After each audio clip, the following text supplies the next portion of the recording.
And we are going to go, well, first of all, it is, again, as we said, March 8th, 2017, International Women's Day, and it is a perfect time to go back to the Israeli Knesset. The Israeli Knesset, we're joined, of course, by Tzipi Hotovely, joining us. The Deputy Foreign Minister, Tzipi Hotovely, wearing the same color as I am. Tzipi Hotovely, first of all, happy International Women's Day to Hi. you. Hello, I want to thank you so much for being with us this morning. I want to start with a question from one red-wearing woman to another. What do we women of Israel still have to achieve? Well, first of all, we achieved a lot. I think that we see women today in many strong and important positions, both in the government, in the cabinet, in the Knesset. And I think the most important thing to remember is that the majority of the women in Israel have a special combination between a full career and the fact they're full mothers. And the Israeli families happens to be the biggest family in the Western society.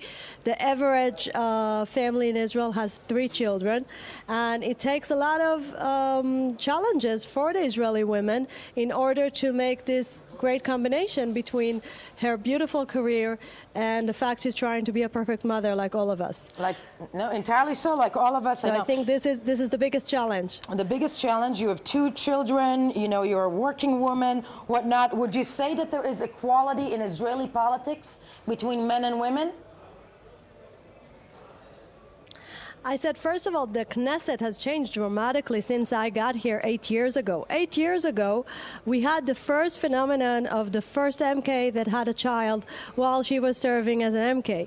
I must say that this is very important to say that 6 women gave birth as they were being members of Knesset since I got here, and it just means something about the age of the parliament members in Israel. It means they get younger, younger women get into this position, and I think this is great news. I think it's great news too. And Tzipi Hotovely, I'm a Deputy Foreign Minister, because you are the Deputy Foreign Minister and you're part of the active government. I want to touch with you on the news of the day. As you and I are speaking also, in the Israeli parliament, a very controversial law passed the first reading called the Muezzin bill.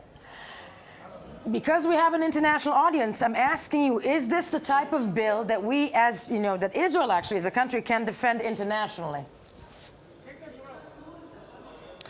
It's very simple to defend on it, because today in Europe, many countries are adopting a very simple and similar formula.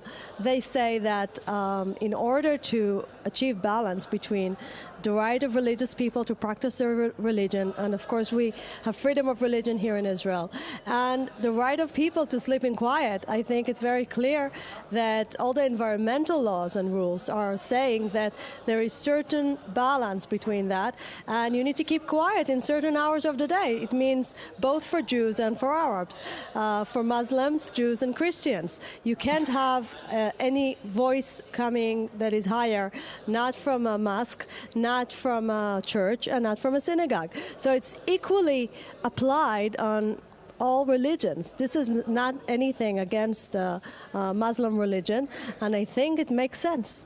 It makes sense within the Israeli coalition. It might cause a lot of problems. Finally, when it comes to, first of all, you know what, I'm going to go back to Women's Day. Do you see another female prime minister in the future of Israel? Excuse me, can you ask again? Do you see another female prime minister in the future of Israel? Well, of course. Look at how many women are in very strong positions. I think each of the strong women in the parliament today can be in future time part of the list of future prime ministers, absolutely. I think it's important to remember that Golda Meir was a pioneer by being one of the first women. It was Indira Gandhi in India and our prime minister, Golda Meir, that were the pioneers way before Margaret Thatcher, and America is still waiting to her first woman to be a president. So I think we can be proud of the fact that back then in the 70s, we had a woman prime minister. No, it's a very, very, very valid point. Really quick last question. Would you ever run for prime minister?